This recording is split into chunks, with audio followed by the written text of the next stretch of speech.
তোর না বলছি ক্লাসে কোনো মেয়ের দিকে তাকাতে না, তুই কেন মেয়ের দিকে তাকালি? তুই জানিস না তোর সাথে অন্য কোনো মেয়ে দেখলে আমার সহ্য হয় না? আচ্ছা ঠিক আছে বাবা, এরপরে আমি কোনো মেয়ের দিকে তাকাবো না। এখন কলারটা তো ছাড়ো। তাহলে আমার মাথা ছুঁয়ে বলো। আচ্ছা ঠিক আছে, আমি এরপরে কোনো মেয়ের দিকে তাকাবো না। কথাটা যেন মাথায় থাকে। আচ্ছা ঠিক আছে। সকালে খেয়ে এসেছিলে? না, ঘুম থেকে উঠতে দেরি হয়ে গেছে, তাই তাড়াতাড়ি চলে আসছি। আচ্ছা চলো তাহলে আমরা কিছুক্ষণ হেঁটে বাসায় চলে যাই। চলো। আচ্ছা দোস্ত, তোকে না অনেকদিন যাবত একটা কথা বলবো ভাবতেছিলাম, কিন্তু বলি নাই। হ্যাঁ তো বল। আমার না কয়েকদিন যাবত একটা মেয়ের সাথে কথা হইতেছে। ওর সাথে মেসেজে কথা বলতে বলতে আমাদের মধ্যে কিভাবে একটা প্রেম হয়ে গেছে। আগে বলিস নাই কেন আমাকে? কই মেয়ের ছবি দেখা। এই যে তোর ভাবি, সুন্দর না? তোদের দুজনকে খুব ভালো মানাবে। আচ্ছা চল তাহলে ক্লাসে যাই। আচ্ছা দোস্ত তুই তাহলে বাসায় চলে যা, আমি একটু পর আসতেছি। কেন তুই যাবি না? আমি যাবো, কিন্তু আসিফের সাথে দেখা করে তারপর যাবো। 2 দিন কোথায় ছিলে তুমি? স্কুলে আসলে না যে?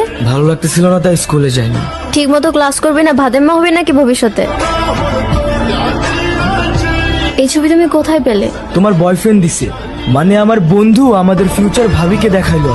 আমার বন্ধু জানতো না তুমি আমার গার্লফ্রেন্ড, কিন্তু তুমি তো খুব ভালো করে জানতা আবির আমার খুব ভালো একটা বন্ধু। কি প্রয়োজন ছিল আমাকে এভাবে ঠকানো? একটু বোঝার চেষ্টা করো। আমি যে কিভাবে ইমপ্রেস হয়ে গেছি আমি নিজেও বুঝতে পারিনি। আমি আজকে থেকে ওর সাথে সব কথা বলা বন্ধ করে দেবো। না, আমাদের রিলেশনশিপটা এভাবে নষ্ট করে দিও না প্লিজ। তোর মতো বেইমান আমি আমার লাইফে আর দ্বিতীয়বার আনতে চাই না। তুই আমার চোখের সামনে থেকে যা প্লিজ এইবার আমার মাফ করে দাও। আমার না ঘৃণা করতেছে। তোর মতো মেয়েকে আমি ভালোবাসতাম।